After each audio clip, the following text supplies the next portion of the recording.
اعوذ باللہ من الشیطان اللعین الرجیم بسم اللہ الرحمن الرحیم۔ معطر کریں اپنی زبانوں کو ذکر درود کے ساتھ۔ اللہم صلی علی محمد۔ رات کے اس وقت آپ عزیزوں کو اتنا زحمت دیتے کسی مجلس میں کسی تقریر یا سخنرانی کو سماعت فرمانے کی، اصل میں شاید میکسیمم آپ میں سے جانتے ہیں کہ آج کا جو دن گزرا ہے، خصوصاً مکتب اہل بیت سے متعلق جتنے بھی لوگ ہیں، خصوصاً فرزندان مکتب جعفری کے لیے آج کا دن نہایت ہی غم و اندوہ اور ایک معصوم کی شہادت کا دن تھا کہ آج کے دن حضرت امام جعفر صادق علیہ السلام کی شہادت تھی۔ تو اس لیے شب جمعہ بھی تھی، ایک معصوم کی شہادت بھی تھی، اور جو یہاں پہ آئے ہیں وہ آئے بھی خاندان نبوت اور محمد و آل محمد کی آگاہی اور معرفت حاصل کرنے کے لیے، اور ادھر سے بہرحال خطبہ یا علماء وہ بھی موجود ہیں، بیٹھنے کے لیے مکان بھی موجود ہے، تو پھر کیوں نہ ذکر اہل بیت ہو۔ ٹھیک ہے، ہم تھوڑی سی زحمت کو بہرحال گوارہ کر لیں گے، تحمل کر لیں گے، لیکن یہ کہ معصومین کا ذکر اور خصوصاً صادق آل محمد کے جو رئیس مکتب جعفری ہیں، کہ جن کے نام سے آج تک ہمارا مکتب جو ہے وہ پہچانا جاتا ہے اور جانا جاتا ہے، تو مولا کا ہماری گردن پہ حق ہے کہ بہرحال ہم یہاں پہ آج مولا کے لیے ایک مجلس عزا بپا کریں۔ تو میں اس کے باوجود بھی کوشش کروں گا انتہائی اختصار کے ساتھ مولا کی چند ایک جو فضائل ہیں حضرت کے اور چند ایک جو مصائب ہیں آپ کی خدمت میں پیش کر کے انتہائی مختصر انداز میں، تو انشاءاللہ آپ کی زحمتوں کو تمام کر دیں گے۔ آپ ایک مرتبہ پھر صلوات پڑھ لیں، محمد و آل محمد، اللہم صلی علی محمد و آل محمد۔ بہرحال ہمارا عقیدہ اور ایمان ہے کہ مومن ہوتا ہی وہ ہے جو اہل بیت کی خوشیوں میں خوش ہو جائے اور ان کے غموں میں غمگین ہو جائے۔ تو اس کے ساتھ ساتھ یہ بھی ہے کہ جہاں پہ ذکر اہل بیت ہوتا ہے، ذکر کے وارث اس ذکر میں ضرور آتے ہیں، ذکر کے وارث اس ذکر میں ضرور آتے ہیں۔ اور یہ بھی ہمارا عقیدہ اور ایمان ہے کہ ہمارے منہ سے نکلنے والی آواز یا بات ہمارے کان بعد میں سنتے ہیں، اہل بیت اس کو پہلے سن لیتے ہیں۔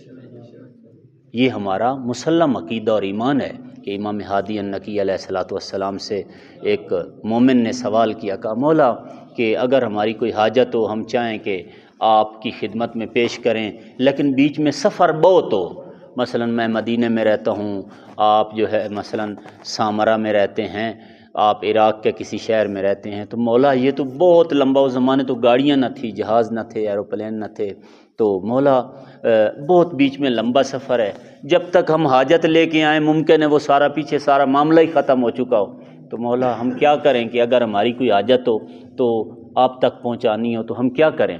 امام نے فرمایا اذا کان لک حاجتن فحرک شفتین، جب تمہیں کوئی حاجت پیش آ جائے جہاں پہ ہو وہیں پہ آپ اپنے دو ہونٹ ہلا کے اپنی حاجت پیش کرنا، آپ کے کان بعد میں سنیں گے، ہم اہل بیت پہلے سن لیں گے، آپ کے کان بعد میں سنیں گے، ہم اہل بیت۔ اللہم صلی علی محمد آل محمد۔ بہرحال تو ذکر کے وارث ذکر میں موجود ہیں، اور خدا جانتا ہے میرے جوانوں، میرے عزیزوں، میرے بھائیوں، یہاں پہ بیٹھتے ہوئے ہمیں کتنی شرم آتی ہے کہ واقعاً اگر ذکر کے وارث ذکر میں موجود ہیں تو یعنی زبان لڑکھڑانے لگتی ہے کہ ان کے سامنے، ان کی بارگاہ میں کہ واقعاً موجود ہیں، ان کی بارگاہ میں ہم کوئی بات کریں، اور جو ہے تو لیکن انہی کا حکم ہے کہ ہمارے ذکر کے ساتھ اپنی مجالس کو زینت دو۔ خدا جانتا ہے اگر ان کا حکم نہ ہوتا، ہم ایسوں کی طاقت ہی کیا تھی کہ وہ منبر مصطفیٰ پہ بیٹھ کر، منبر حسین پہ بیٹھ کر تو جو ہے کوئی اپنی خطاب کرتے یا کوئی مجلس کا، نہ، ہماری طاقت یہ ان کا حکم ہے، اس کی تعمیل کرتے ہوئے کہ آج کے دن اور آج مولا کی جو شہادت ہے اس کو ہم بہرحال اس کی یاد منائیں اور مولا کی مجلس عزا بپا کریں۔ میں 2-3 نقطے آپ کی خدمت میں عرض کروں گا۔ ہم عموماً سمجھتے ہیں کہ تمام اہل بیت میں جو سب سے زیادہ مظلوم ہے وہ امام حسین ہے، ایسا ہی ہے نا؟ کیونکہ کربلا بہت پڑھی جاتی ہے، بہت سنی جاتی ہے، لہٰذا ہمیں لگتا ہے کہ امام حسین بہت مظلوم ہے۔ نو ڈاؤٹ امام حسین بہت مظلوم ہے، لیکن امام حسین کی جو مظلومیت تھی کربلا کے میدان میں، وہ تیر کے ساتھ تھی، وہ تلوار کے ساتھ تھی، وہ نیزے کے ساتھ تھی، وہ پتھروں کے ساتھ تھی، وہ خیموں کو آگ لگانے کے ساتھ تھی، وہ زبان کے زخم لگانے کے ساتھ تھی۔ یہ امام کی مصیبت تھی، یہ امام کی جو مشکل تھی۔ جہاں تک میں سمجھتا ہوں وہ یہ کہ صادق آل محمد کی مصیبت اور مصائب امام حسین سے کم نہ تھے۔ فرق کیا ہے؟ فرق یہ ہے کہ امام کی مصیبت تیروں اور تلواروں اور نیزوں اور خنجروں اور چاقوؤں سے ہے، پتھروں سے ہے، خیموں کو آگ لگنے سے ہے۔ صادق آل محمد کی مصیبت اور مصائب کیا ہے؟ صادق آل محمد کے مصائب یہ ہیں کہ وہ مکتب جس کو استوار کرنے کے لیے حسین کی قربانی ہوئی، امیر المومنین کا خون لگا، امام مجتبیٰ کو زہر پینا پڑا، باقر العلوم کے ساتھ مظالم ہوئے، سید الساجدین زین العابدین کے اوپر پہاڑ مصیبتوں کے ڈھائے گئے۔ صادق آل محمد کی مصیبت یہ تھی کہ مولا کے زمانے میں وہ مکتب گرایا جا رہا تھا، سرے سے وہ مکتب ختم ہو گیا تھا اور ختم کیا جا رہا تھا۔ کیوں کہتے ہیں کہ فقہ جعفریہ؟ کیوں کہتے ہیں فقہ جعفریہ؟ کیا امام جعفر صادق علیہ السلام نے رسول اللہ کو کراس کر کے اپنی ایک نئی فقہ نہ کبھی تحت شعور میں بھی یہ بات نہ آئے کہ فقہ جعفریہ کا مقصد یہ تھا کہ امام صادق علیہ السلام نے رسول اللہ کو بائی پاس کر کے ایک نئی فقہ نئے متعارف کروائی اپنے، نہ ایسا سوچنا ہی نہیں۔ فقہ جعفریہ اس لیے کہتے ہیں اس کو کہ صادق آل محمد کا زمانہ آتے آتے جو اسلام ناب محمدی تھا، جو پیغمبر گرامی اسلام نے جناب جبرائیل سے وصول کر کے اپنی امت کو بتایا تھا، وہ اسلام اس قدر مفقود ہو چکا تھا، اس قدر ریئر ہو چکا تھا کہ جو خود اہل بیت کے ماننے والے تھے ان میں سے اکثر کو پتہ نہیں ہوتا تھا کہ اہل بیت کے طریقے کے مطابق وضو کیسے کیا جاتا ہے۔ نماز تو بڑی دور کی بات ہے، اکثر کو یہ نہیں پتہ ہوتا تھا کہ اہل بیت نے جو وضو بتایا تھا پیغمبر نے وہ کس طرح سے ہوتا ہے۔ یہ حالت ہو گئی تھی۔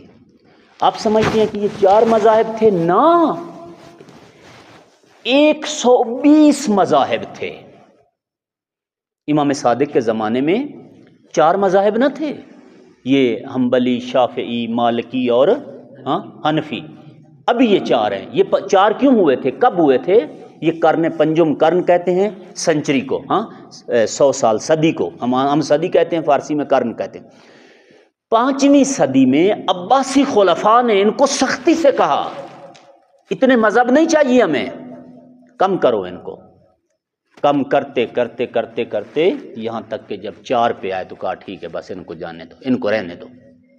پھر پیچھے سے حکومت کی سپورٹ حاصل تھی تو یہ سروائیو کرتے کرتے آج تک باقی ہیں، جن کو حکومت بہرحال پوری مشینری، حکومت کی پوری مشینری جس کے اوپر اس کو پروٹیکشن دے اور اس کو آگے پھیلانے اور وہ کرنے کی کوشش کرے۔ تو آپ دیکھتے ہیں جتنا رانگ آئیڈیا ہو آج ہی ہمارے معاشرے میں، جتنی غلط سے غلط وہ کوئی چیز ہو جس کو پیچھے سے حکومت وہ پش کر رہی ہوتی، وہ پھیل جاتا ہے۔ الناس علی دین ملوکہم، کہ لوگ اپنے بادشاہوں کے دین پہ ہوتے ہیں، جو بادشاہ پھیلانا چاہتا ہے بہرحال وہ پھیل جاتا ہے۔ تو اس عالم میں ہر دکان پہ اسلام سجا پڑا تھا، ہر بندے نے اپنی ایک علیحدہ مسند بچھائی ہوئی تھی، اس مسند کے سامنے چند لوگوں کو لے کے بیٹھ جاتا تھا اور اپنے نئے سے نئے نظریات، کبھی قرآن خالق ہے، کبھی قرآن مخلوق ہے، کبھی قرآن کلام ہے، کبھی جبر ہے، کبھی تفویض ہے، کبھی ہر کام مجھ سے اللہ کرواتا ہے، کبھی نہ مجھے اللہ نے آزاد پیدا کر دیا ہے،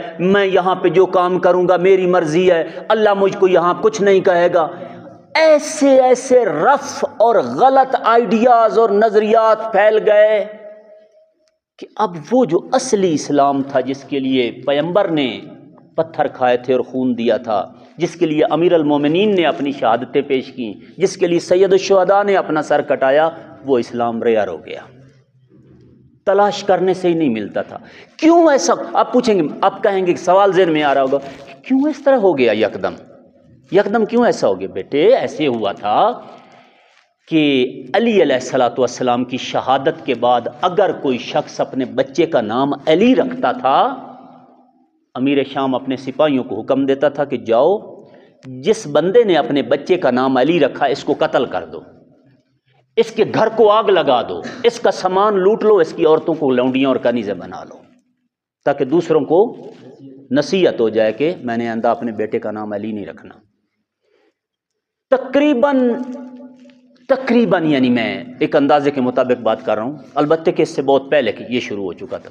40 ہجری میں امیر شام کو جو ہے حکومت مکمل طور پہ مل گئی تھی، جب امام علی علیہ السلام شہید ہو گئے، اور 6 مہینے کے بعد جب امام حسن کو سارے ساتھی چھوڑ گئے، اپنے بھی چھوڑ گئے، آہستہ آہستہ کم ہوتے ہوتے سارے چلے گئے امیر شام کے پاس۔ وہ زمانہ آنے والا تھا کہ جس زمانے میں امام مجتبیٰ کو قیدی بنا کے امیر شام کے سامنے پیش کر دیتے، اور اس وقت امیر شام ان کو قتل نہ کرتا، ان کو کہتا، حسن تیرے نانا نے اور تیرے بابا نے کبھی مکہ فتح کیا تھا؟ اس زمانے انہوں نے میری ماں اور میرے باپ کو زندگی بخشی تھی، اور ہمیں ان کو کہا تھا طلقاء۔ آپ کو معلوم ہے نا کہ جناب زینب کبریٰ نے بھی دربار یزید میں کہا تھا یبنت طلقاء۔ یہ طلقاء کی اصطلاح ان کے اوپر اس زمانے سے نافذ ہے۔ اس زمانے تیرے نانا نے اور تیرے بابا نے جب مکہ فتح کیا تھا تو میرے باپ اور میری ماں کو طلقاء کہہ کے زندگی بخشی تھی۔ حسن میں بھی تجھے قتل نہیں کرتا، آج کے بعد اس زمانے میری ماں اور میرا باپ تمہارے طلقاء تھے، آج کے بعد تم اور تمہارے شیعہ میرے طلقاء ہو۔ کہ یہ وہ ننگ تھا تشیع کے لیے اور مکتب اہل بیت کے لیے کہ جو قیامت تک ہمارے چہرے پہ داغ لگتا، اور آج تک ہمارے سارے ائمہ طلقاء ہوتے امیر شام کے۔ یعنی ہمیں یہ جو آج ہمارے مقابلے میں باتیں کرتے ہیں، مکتب بنا کے بیٹھے ہیں، یہ کہتے تم کون ہو؟ تمہارا تو امام ہمارے امیر شام کا طلقاء ہے۔ یہ پوزیشن ہو گئی تھی۔ ایسے عالم میں وہ اسلام ناب محمدی اس طرح بچتا کہ جب بچے کا نام علی نہیں رکھنے دیتے، اگر کوئی اپنے بیٹے کا نام علی رکھتا ہے، اس کے گھر کو آ کے تباہ کر دیتے ہیں، اس کا سامان لوٹ لیتے ہیں، اس کی خواتین کو لونڈیاں بنا لیتے ہیں، مردوں کو قتل کر دیتے ہیں، تاکہ دوسروں کو نصیحت ہو جائے کہ کوئی بندہ اپنے بیٹے کا نام علی نہ رکھے۔ یہ حالت تھی۔ ایسے حالت میں ہر بندہ، وہ جو مکتب اہل بیت سے محبت کرتا تھا، ہر بندہ دوسرے کو مشکوک سمجھتا، یعنی مشکوک نگاہوں سے دیکھتا تھا۔ کہیں ایسا نہ ہو کہ یہ مجھ سے دوست بن کے میرے اندر کی بات پوچھنے آیا ہو۔ حتیٰ کہ لوگ اپنوں سے بھی کیا کرتے تھے؟ آپ کو معلوم ہے نا کہ حضرت مسلم بن عقیل کو کس نے جا کے رپورٹ دی تھی؟ ان کو اس خانم، اس جو بی بی تھی طوا کے بیٹے نے جا کے دی تھی رپورٹ ان کو کہ مسلم ہمارے گھر میں۔ یعنی گھروں کے اندر ان کے جاسوس آئے ہوئے تھے۔ ہر بندہ ایک دوسرے سے ڈرتا تھا کہ کہیں ایسا نہ ہو کہ میرا یہ سگا بھائی ان کا جاسوس ہو۔ چلتے چلتے کہانی کہاں تک پہنچ گئی؟ یہاں تک پہنچ گئی کہ مکتب اہل بیت اور فقہ محمدی کے مطابق لوگوں کو وضو کرنے کا طریقہ نہیں آتا تھا، نماز تو بڑی دور کی بات ہے۔ ایسے عالم میں پروردگار عالم نے صادق آل محمد کو ایک موقع دیا۔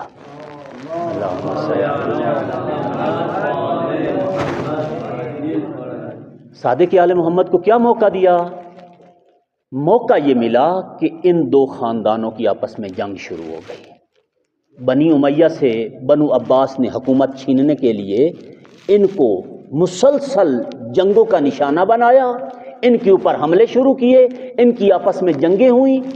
یہ جو جنگوں کا زمانہ تھا، پروردگار عالم نے جب ان کو آپس میں الجھایا، صادق آل محمد نے فرصت پائی، وہ جو اسلام ناب محمدی مفقود ہو چکا تھا اس کو اثر نو مولا نے احیا کیا، زندہ کیا، اور 4000 سے زیادہ شاگردوں کو مولا نے مسجد نبی میں بیٹھ کر ایجوکیٹ کیا کہ جو دنیا کے مختلف علاقوں میں جا کر پھیل گئے، اور اس وجہ سے وہ جہاں جہاں پہ گئے لوگ پوچھتے تھے کہ یہ حدیثیں، یہ فقہ، یہ کس نے آپ کو سکھائی ہے؟ وہ کہتے تھے امام جعفر صادق نے سکھائی ہے۔ وہاں سے اس فقہ محمدی کے اوپر جو ٹائٹل لگا وہ فقہ جعفری کا ہے۔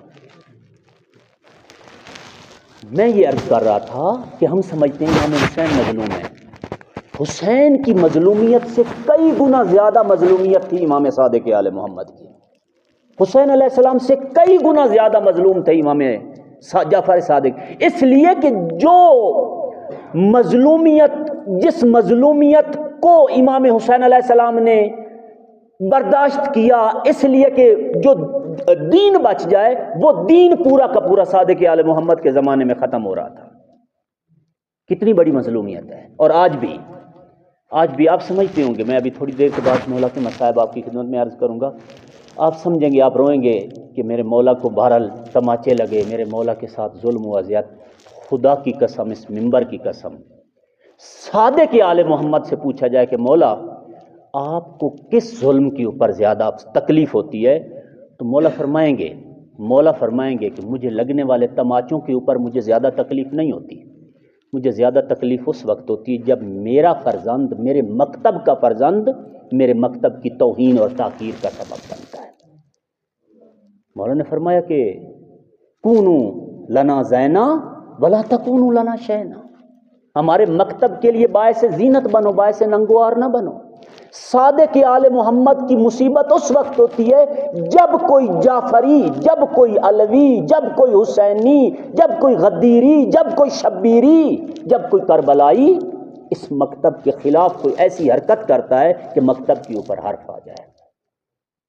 صادق آل محمد کی بڑی مصیبت یہ ہے، بڑی مصیبت یہ ہے۔ بہرحال اس عالم میں مولا نے اثر نو احیا کیا، دین اسلام کو، اسی اسلام ناب محمدی کو دوبارہ لوگوں کو بتایا۔ میں نے 4000 کہا، بعض جگہ پہ 4000 سے 6000 کا فگر ہے جو حضرت کے شاگردوں کی تعداد ہے، 4000 سے 6000 تک کا فگر ہے جو مولا نے لوگوں کو ایجوکیٹ کیا۔ بہرحال جس شعبے کی طرف چلے جائیں اسی شعبے میں صادق آل محمد کمال پہ نظر آتے ہیں۔ صادق آل، یہ جو 4 مکاتب میں نے ابھی آپ کو بتائے کہ یہ 120 میں سے 4 باقی، بنو عباس نے کہا کہ یہ 120 بہت زیادہ ہے، ان کو کم کرو، شارٹ کرو، تو 4 باقی بچائے انہوں نے۔ ان 4 مکاتب کے جو ہیڈ ہیں، جو ان کے امام ہیں، جو ان کی بنیاد، وہ یا تو ڈائریکٹ یا ان میں سے کوئی ایک آدھ انڈائریکٹ، سارے کے سارے صادق آل محمد کے شاگرد ہیں۔ شاگرد سے مراد ان کی کلاس میں آ کے بیٹھتے تھے۔ سوال یہ ہے آپ سب اگلے آنے والے زمانے میں یہاں کوئی بھی ایسا نہیں ہے کہ جو ایک میر کارواں نہیں ہے۔ سوال یہ ہے کیا فرق تھا صادق آل محمد کی تدریس میں اور آج ہماری تدریس میں؟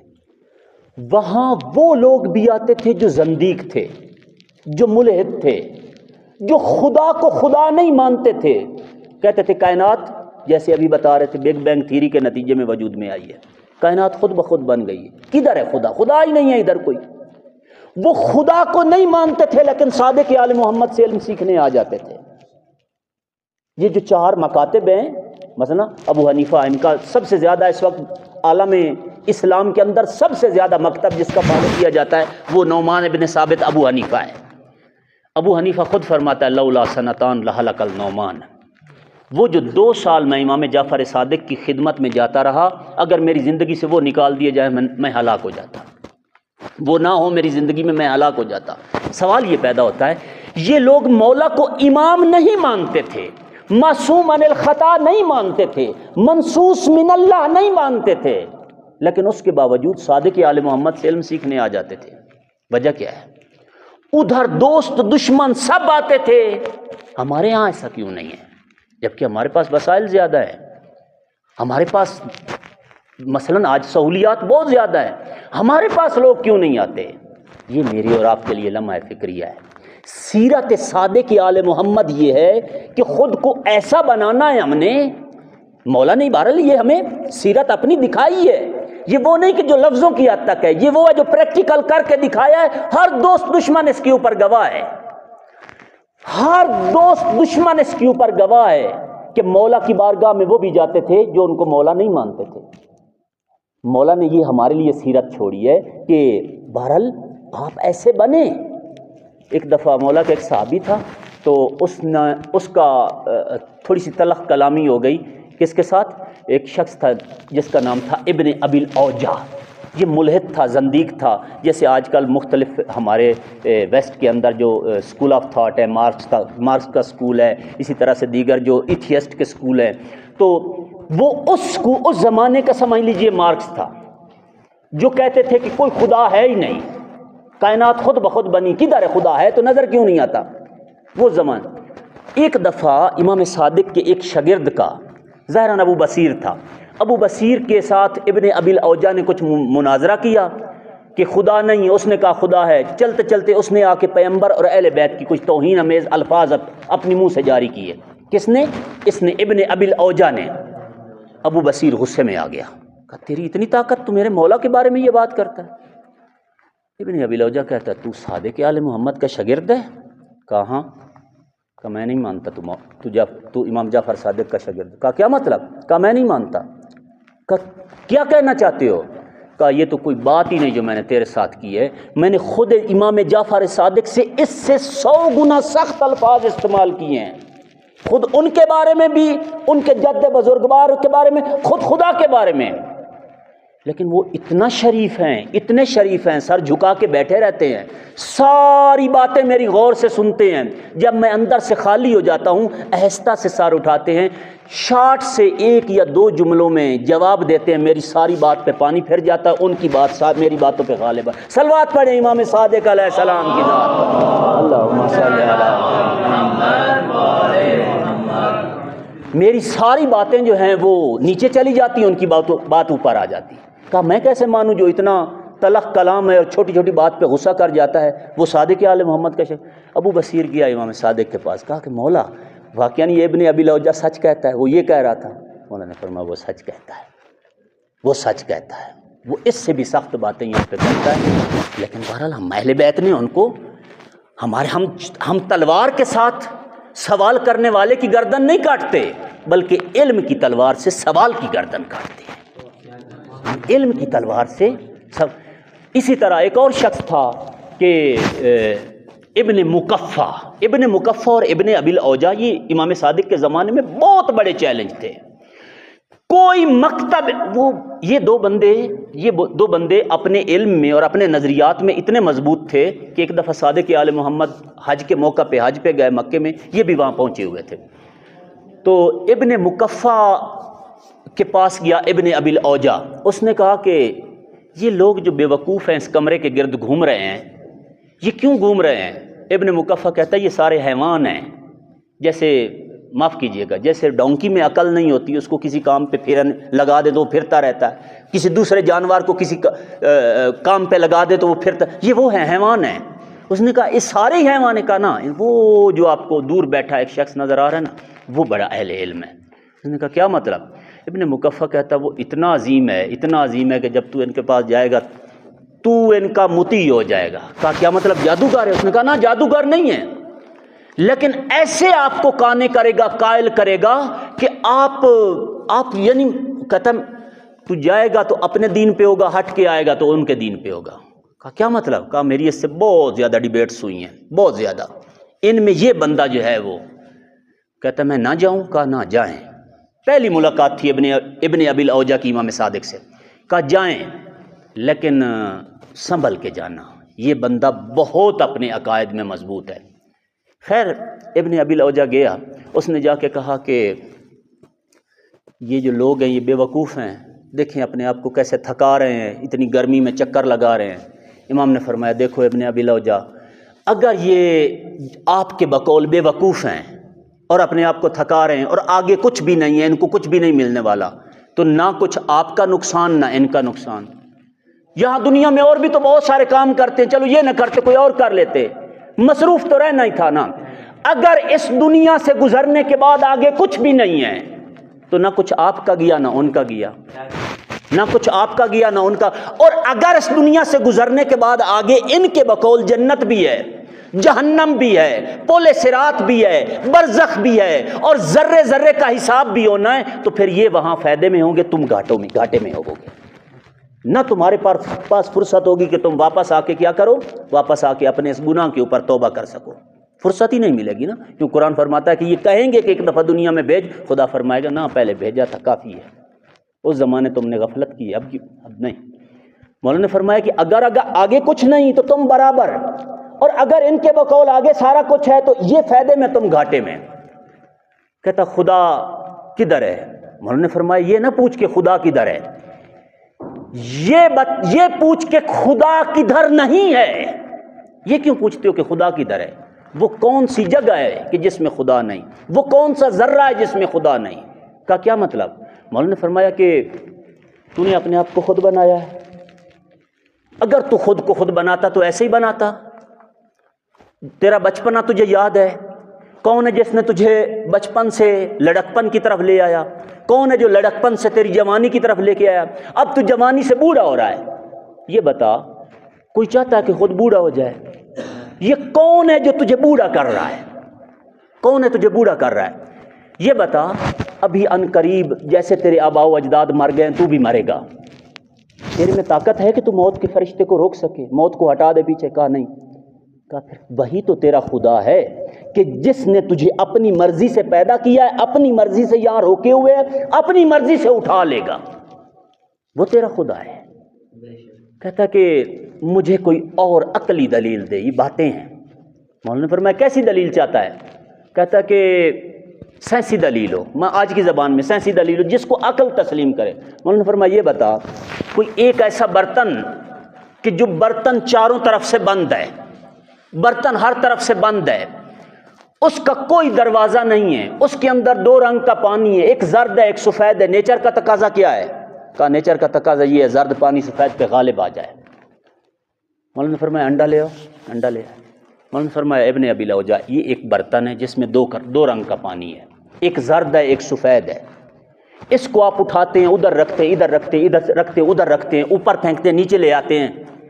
اس کے بعد اس کو کھولتے ہیں، آپ دیکھتے ہیں سفید پانی سفید جگہ اپنی جگہ پہ ہوتا ہے، زرد پانی اپنی. کون ہے وہ ذات جو اس برتن میں زرد رنگ کے پانی کو سفید رنگ کے پانی کا غالب نہیں آنے دیتا؟ وہی تو تیرا خدا ہے. صلوات پڑھے محمد و آل محمد کی ذات.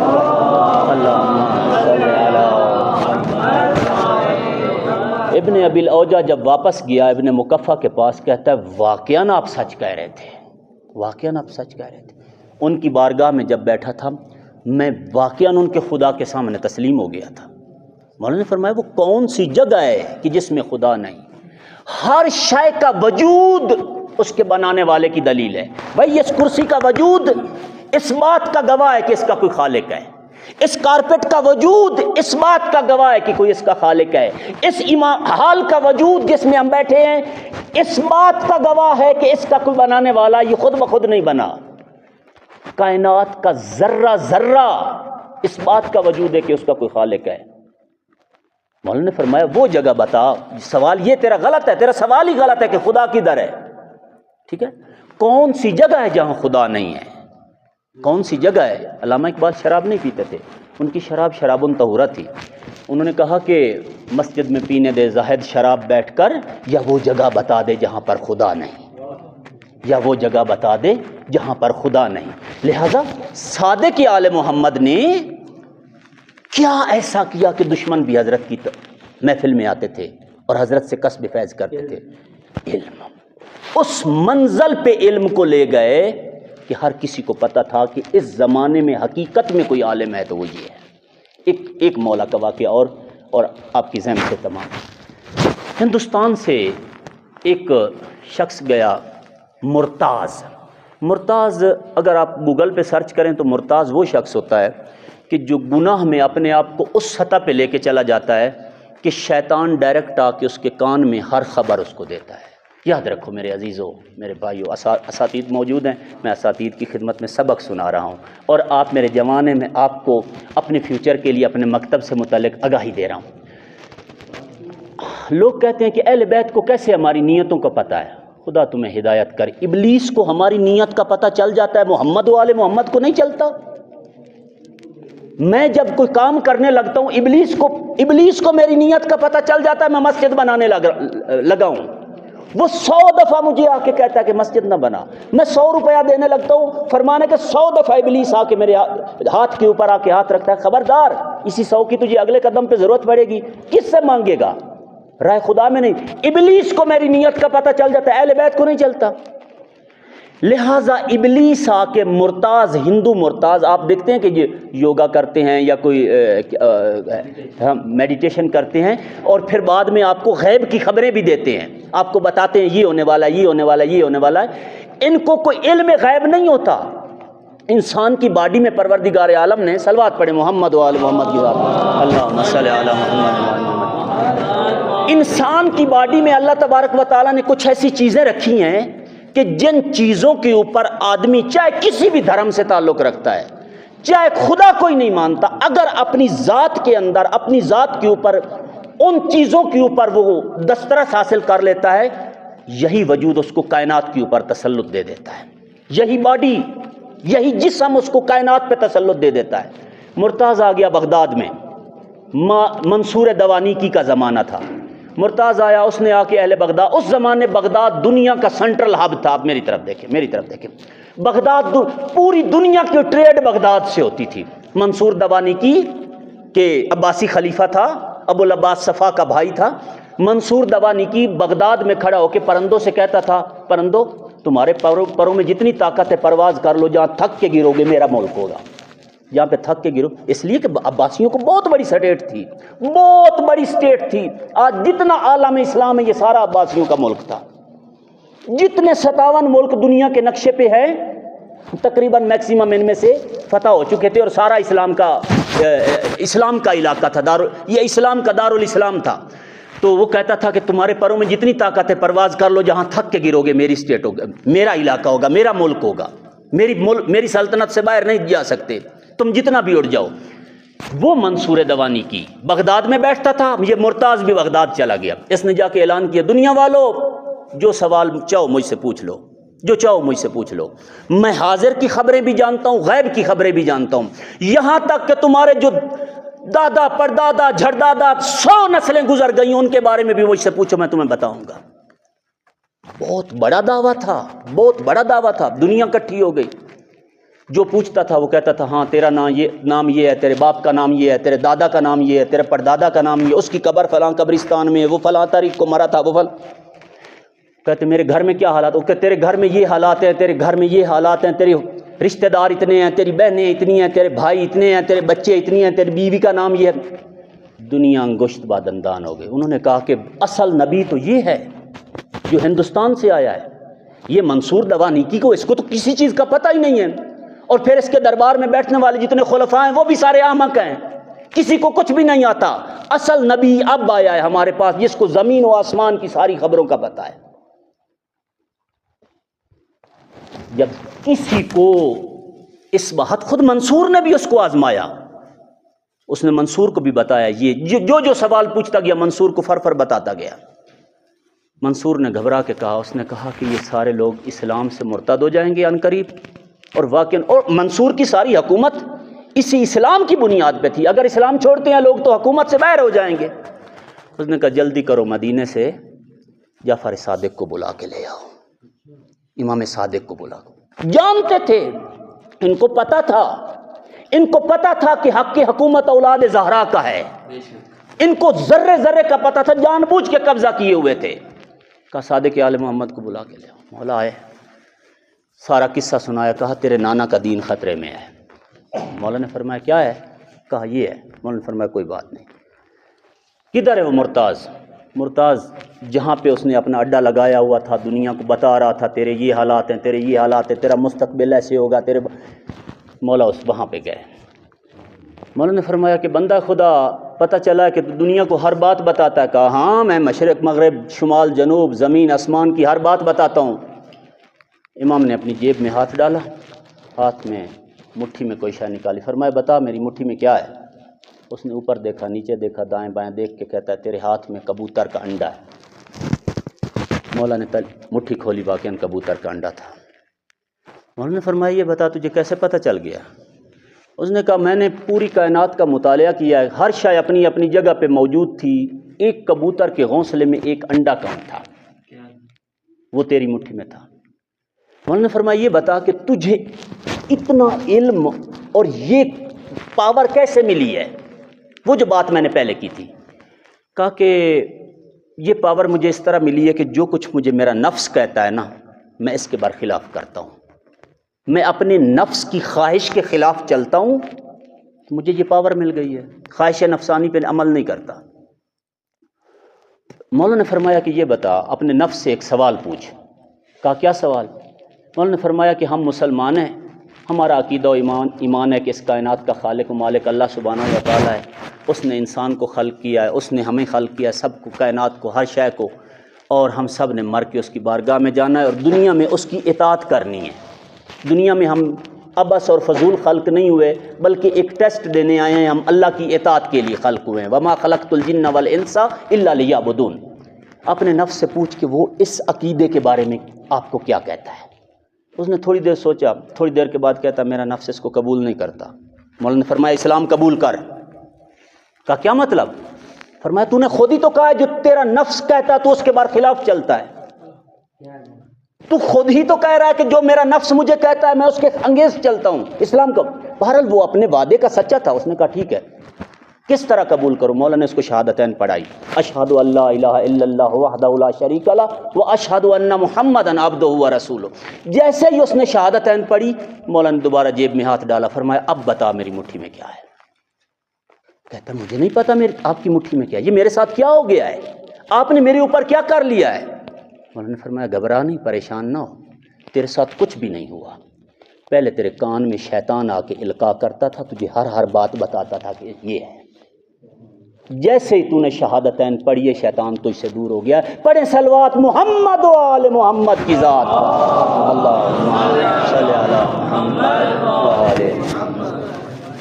صادق آل محمد کی سب سے بڑی مصیبت میرے جوانوں یہ نہیں کہ مولا کو تازیہ آنے لگے, یہ نہیں کہ مولا کے ساتھ. صادق آل محمد کی سب سے بڑی مصیبت یہ ہے کہ مکتب اہل بیت کے اوپر جب آنچ آتی ہے میری وجہ سے یا کسی کی وجہ سے, یہ مکتب صادق آل محمد نے بڑی مشکلوں سے استوار کیا ہے.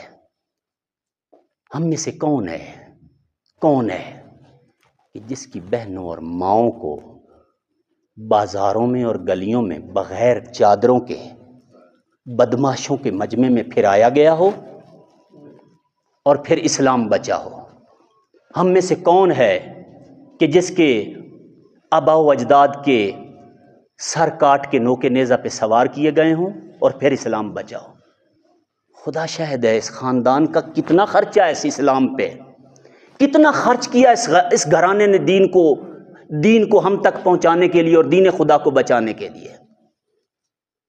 صادق آل محمد کے گھر کو کئی دفعہ منصور دوانیکی نے جلوایا, کئی دفعہ جلایا گیا میرے مولا کا گھر.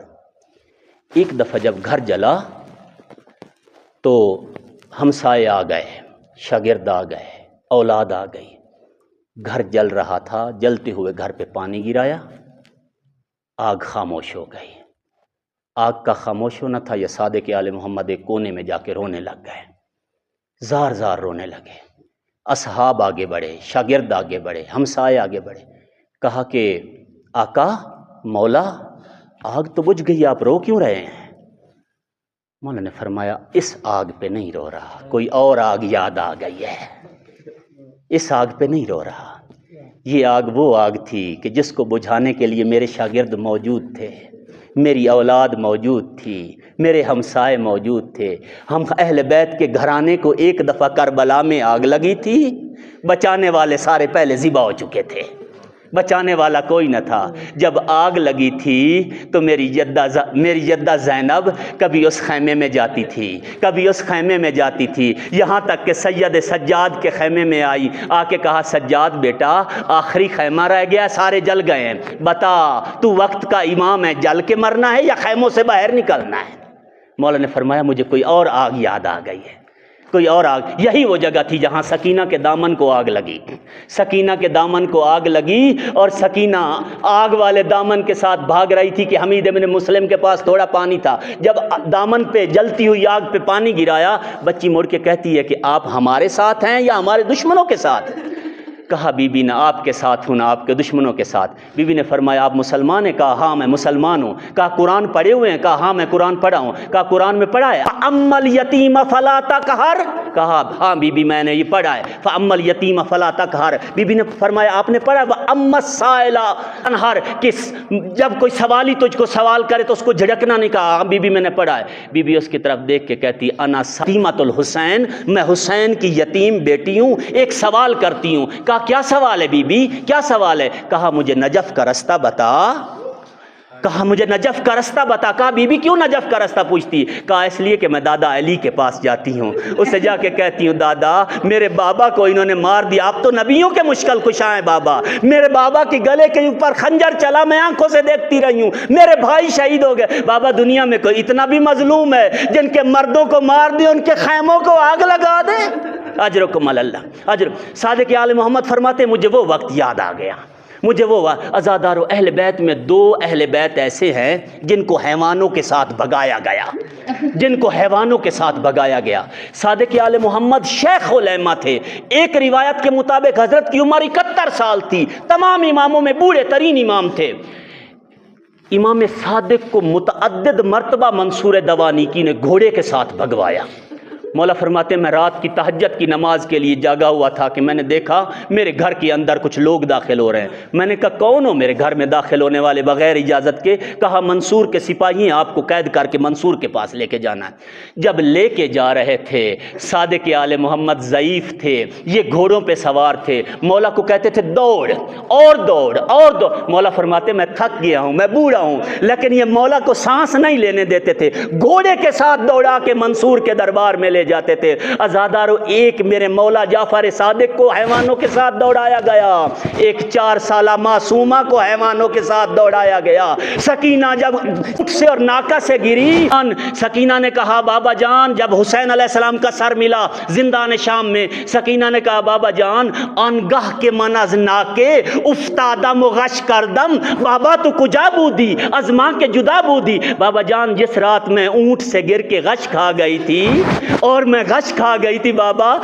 آپ کدھر چلے گئے تھے اس وقت؟ ہم سے جدا ہو گئے تھے میرے بابا، ہم سے جدا ہو گئے تھے سکینہ کے بابا جب میں غش کھا کے زمین پہ گر گئی تھی۔ بابا جان انگاہ کے مراسیلی شمرے لعین میزاد، بابا تو کجا بودی از ماں کے جدا بودی۔ بابا جب شمر مجھے تماچے مارتا تھا آپ کہاں چلے گئے تھے میرے بابا؟ ہم سے جدا ہو گئے تھے میرے بابا۔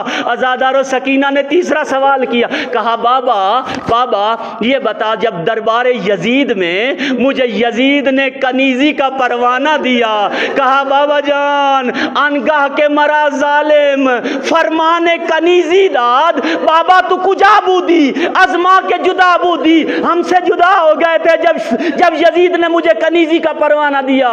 اب حسین علیہ السلام کا سر تھر تھر آیا، کہا سکینہ انگاہ کے تو از ناکے افتادی و غش کر دی، برنو کے سنا بودم از کئی تو جدا بودم۔ سکینہ میں نو کے نیزہ پہ تھا، میں سارا کچھ دیکھ رہا تھا۔ سکینہ جب ظالم نے آپ کو کنیزی کا پروانہ دیا، انگاہ کے ترا ظالم فرمان کنیزی داد، در تشت طلا بودم در حال دعا بودم۔ سکینہ میں یزید کے سامنے تشت میں تھا، آپ کے لیے دعائیں کر رہا تھا۔ وَسَيَعْلَمُ الَّذِينَ ظَلَمُوا أَيَّ مُنْقَلِبٍ يَنْقَلِبُونَ۔ یا محمود بحق محمد المصطفیٰ یا اعلیٰ بحق علی المرتضیٰ، یا فاطر بحق فاطمۃ الزہرا، یا محسن بحق حسن المجتبیٰ، یا قدیم الاحسان بحق حسین الشہید بعرض کربلا و اولاد الحسین و اصحاب الحسین۔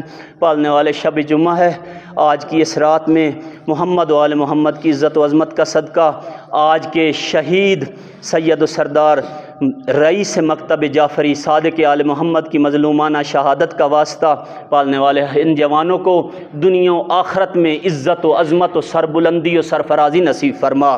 محمد و آل محمد کے صدقے جہاں جہاں مومنین و مومنات، مسلمین و مسلمات آباد ہیں، ان کے مال جان عزت آبرو کی خود حفاظت فرما، مذہب حقہ کو ترقی عطا فرما، اسلام کا بول بالا فرما، والی دوراں یوسف زہرا حجت خدا کے ظہور میں تعجیل فرما، قلب مطہر آقا و مولا امام زماں کو ہم سے راضی و خوشنود فرما۔ پالنے والے محمد و آل محمد کے صدقے